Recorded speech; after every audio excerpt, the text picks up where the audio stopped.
Dear Professor Tirole, once upon a time we sought a magic sword that would cut through any stone.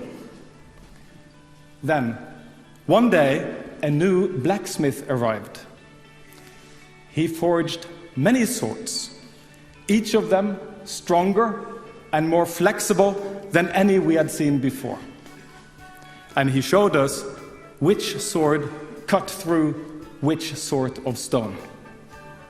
Finally, on each sword, he engraved Voltaire's commandment: Un grand pouvoir impose une lourde responsabilité.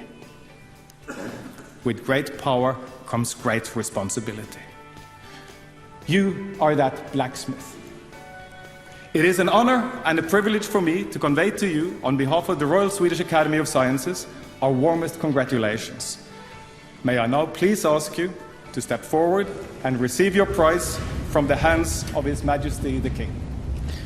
Now time for Jean Tirole, who is active in Toulouse, chairman of Toulouse School of Economics within the University of Toulouse, to receive the 2014 Nobel Prize in Economic Sciences, or as it is called, the Sveriges Riksbanks Prize in Economic Sciences in memory of Alfred Nobel.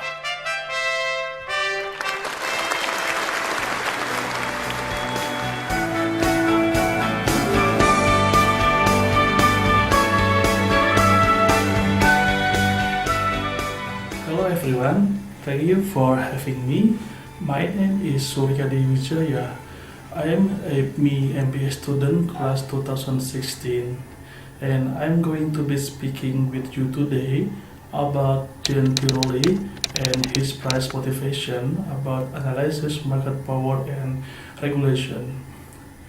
The summary of his prize motivation talking about if market dominated by a small number of companies are left unregulated, society often suffers negative consequences. Price can become unjustifiable high, and new companies can be prevented from entering the market. Since the middle 1980, Jean Tirole has worked and developed specific or coherent theory. For example, showing that a regulation should be adapted to suit specific conditions in each industry. Based on game theory and another theory, Tirole has also suggested a framework for designing a resolution and has applied it to a number of industries, from banking to telecommunication. And before we're talking about price motivation of Jean Tirole in detail, I would like to inform you about Jean Tirole itself. His full name Jean Tirole, and he was born in Troyes, France, in 9 August 1953. Troyes is a southeast part of Paris, and affiliation at the time when he won the award is Toulouse School of Economics in Toulouse, France. And what I said before, the price motivation of Jean Tirole is for his analysis of market power and regulation. And next, before we going to the detail of the Jean Tirole Nobel Prize, I would like to explain what Toulouse School of Economics is. Toulouse School of Economics originally founded by French economist Jean-Jacques Lafon back in the 1980s, and TSE has become a best part in research and teaching within a privileged environment in the heart of the southwest of France. And nowadays, Jean Tirole also chairman of the TSE Foundation. And next, like I said before, that Jean Tirole became a first French economist who win Nobel Memorial Prize, since the award was given to Maurice Allais in 1988. The Royal Swedish Academy of Science recognized Mr. Tirole of the Toulouse School of Economics for his analysis how to understand a regulated industry in which a small number of powerful firms dominated.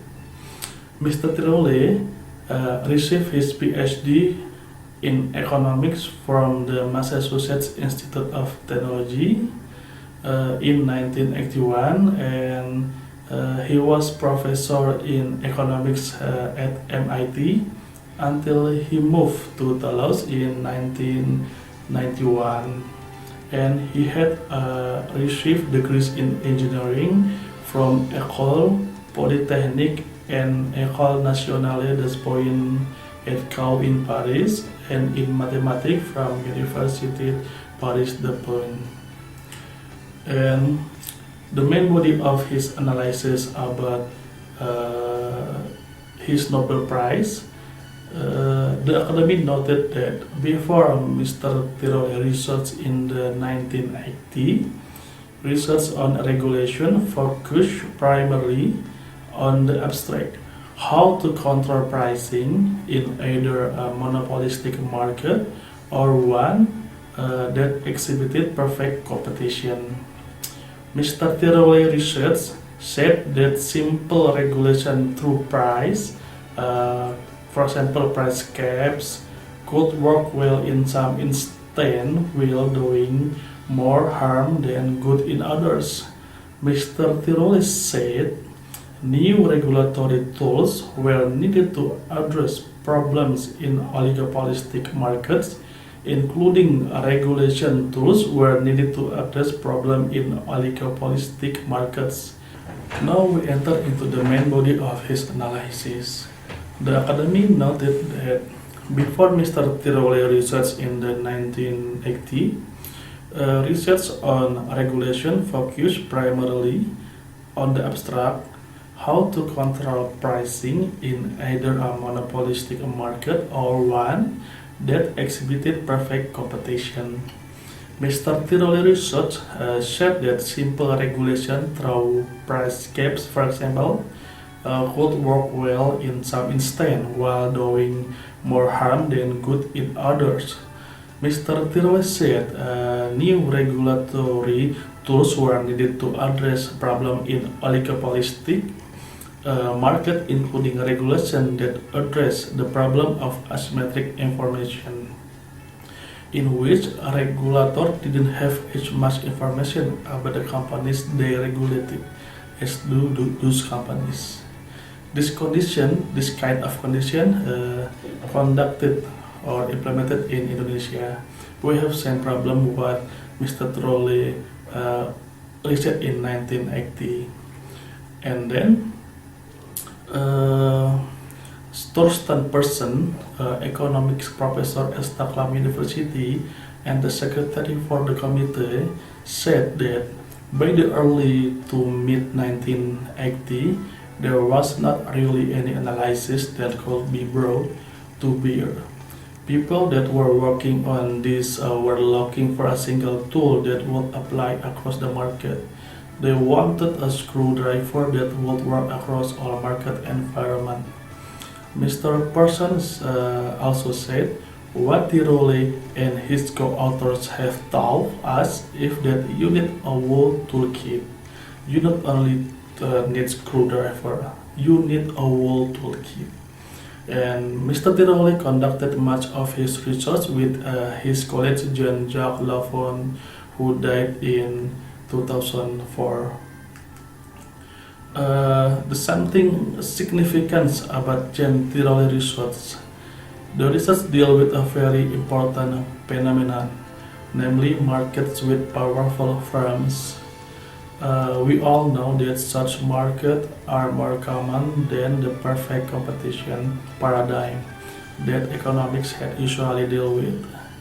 The problem is that understanding how such markets works is difficult because it is a strategic situation where firms play games with each other and with the regulation authority. The second thing is, if we are to regulate this firm, we in society, the regulator, don't really know detail about the cost situation under which the firm are working, what opportunities they have to lower costs and improve the quality. Regulation has to be conducted under what we call asymmetric information. For example, the company knows more than the regulator. These two things, understanding how oligopolies work and regulatory under asymmetric information, are first order issues in getting this market to work. I think this condition is very similar with what we facing in the Indonesian market, when we have the gap information and competency between the authority, the regulator authority, and the company itself. And if we have the question about what was the state of play before Tirole, like this professor from Stockholm University said, by the early to mid 1980, there was not really an analysis that could be brought to bear. People that were working on this were looking for a single tool that would apply across the market. They wanted a screwdriver that would work across all market environments. Tirole and his co-authors have a different opinion. They said, we or you need a whole toolkit.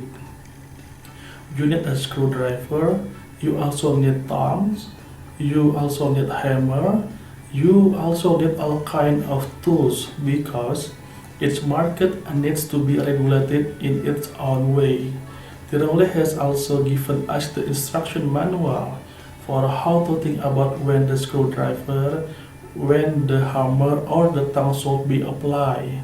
The game theory and the contract theory were ready to be used by the early 1980, and this wave of deregulation and privatization had happened in mid to late 1980. So supply meet demands and great research come forward. And if you have the question, can you give an example of that instruction manual being used? The answer is, one of the previous rules of thumb was the competition authorities should worry about the collaboration between firms in the same market over price, whereas they shouldn't worry at all about collaboration taking place in a vertical product chain or integration vertical. So, for example, a firm making a fusion with its distributor or making an exclusivity agreement, Tirole has proved that both this point of view can be potentially wrong. And I have some reaction from economists and others regarding the Nobel Prize of Jan Tirole. And now we are talking about regulation and regulator. In 1986, Tirole and his now deceased colleague Jean-Jacques Lafon made an important contribution to the theory of regulation. They demonstrated how a clever set of products and contracts can circumvent the problem of asymmetric information. In a market where the regulatory authority lacks complete knowledge of a monopoly's cost and choice of production techniques, the central problem is to provide compensation that is high enough for production to be worthwhile, without using tax money for unnecessary high profit. Lafon and Tirole demonstrated. They demonstrated how the regulatory authority can solve the dilemma. The elegant result is that the authority can compensate for its lack of information about the firm's condition by allowing it to choose from a menu of ingeniously constructed contracts. regardless of the type of producer, he will choose the right kind of contract purely out of self-interest. A producer with high costs that are difficult to influence will choose a contract with relatively high compensation for his costs, and thus have little motivation to reduce them. A producer that has greater opportunities to reduce his costs will choose a contract with relatively low compensation for its costs, but with a higher price for the services he delivers, and thus have a strong incentive to reduce costs. But a single contract that strikes a compromise between these aspects would result in unnecessarily large profit if it is easy to the firm to cut its costs. During the 1980s and 1990s, Lafon and Tirole applied their theory to a range of issues. They summarized the result in a book on public procurement and regulation published in 1993, which has greatly influenced regulation in practice. The theoretical result for how different types of regulation might work have also received convincing support in empirical studies of individual industry.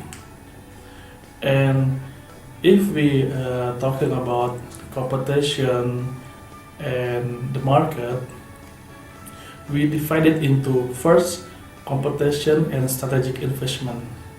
It's not only monopolists that require regulation. Oligopoly markets also do too.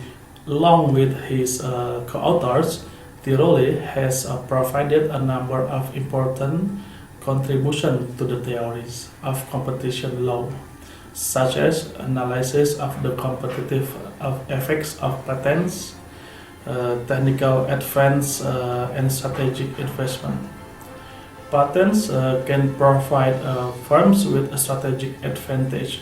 In 1983, Tirole, working with Drew Frodenberg, Richard Gilbert, and Joseph Stiglitz, one of the 2001 economics laureate, analyzes the condition for patent race between firms. They predicted instance race in area where several companies are at roughly at the same level, but lower level of investment in research and development when one of the companies is far ahead. In an article from 1984, Frodenberg and Tirole used game theory to analyze how a firm can influence its competitors strategically. A strategic investment has long-term effects on the firm's profitability. One vital question is whether the investment makes the firm more or less aggressive in future competition. One example is an investment that reduces the firm's marginal cost. The next question is the way in which competing firms best deal with such competition. In some markets, aggressive investment will bring reward as competitors will abstain from market share. In other markets, such investments are unprofitable as they will in turn be met with aggressive behavior.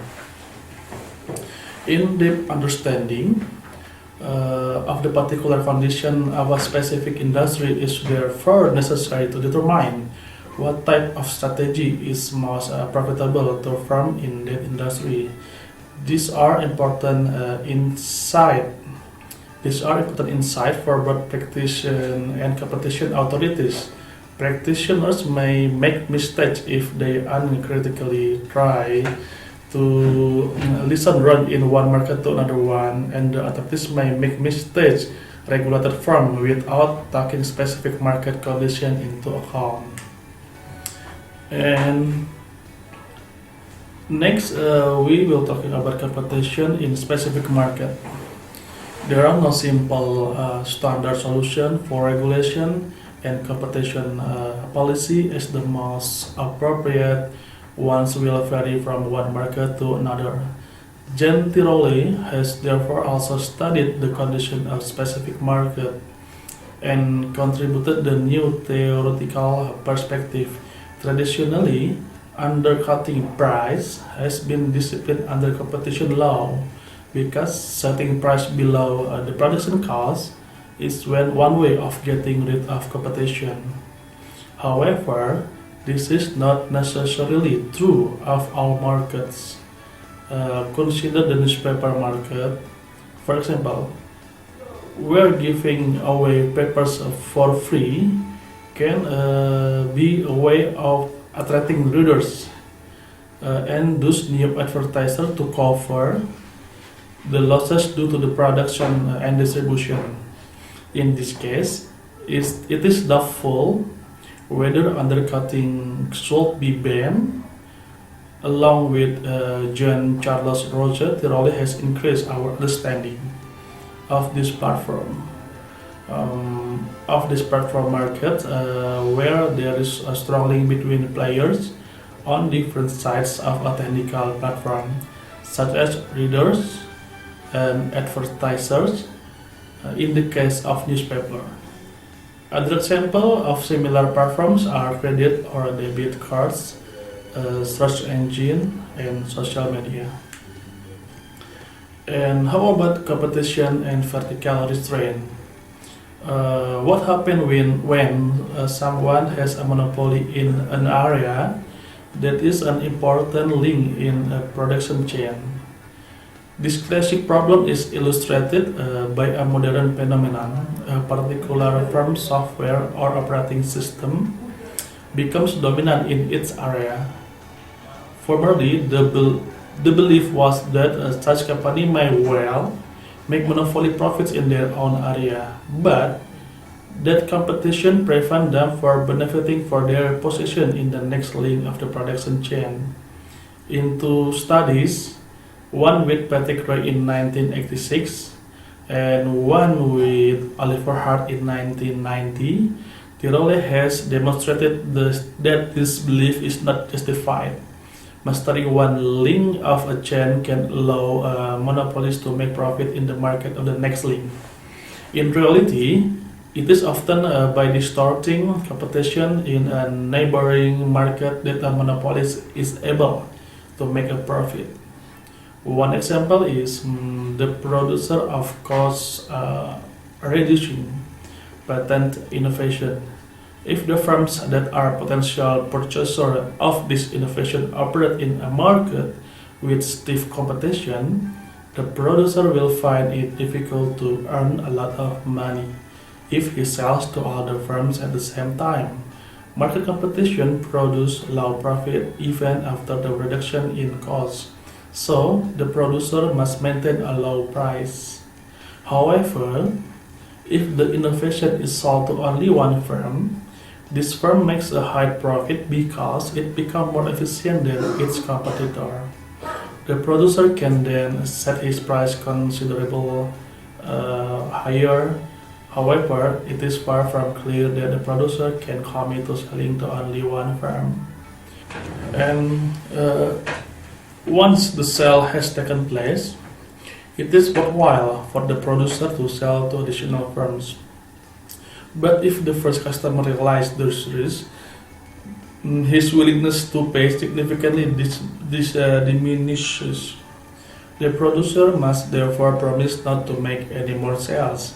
In order for this promise to be credible, it is necessary to either sign some form of exclusive contract or actual merge to the two firms. Competition law therefore has to weigh these two considerations against each other. On the one hand, vertical contracts can limit competition, but on the other hand, they encourage innovation. This type reasoning has provided a new and robust foundation for legislation and legal usage concerning vertical contract and merger. So, this is yet another example of the same general result. Desirable competition policies are different from market to market. Overall contribution of what Jean Tirole do is Jean Tirole research contribution are characteristic by through studies, respect for the peculiarities of different markets, and the skillful use of new analytical methods in economics. He has penetrated deep into the most central issues of oligopolies and asymmetric information, but he has also managed to bring together his own and other results into a coherent framework for teaching, practical application, and continued research. Tirole emphasis on normative theories of regulation and competition policy has given his contribution great practical significance. I would like to say thank you for Wall Street Journal and Nobelprize.org for the information about Jean Tirole Nobel Prize. And thank you for watching, and see you in the next video. Bye.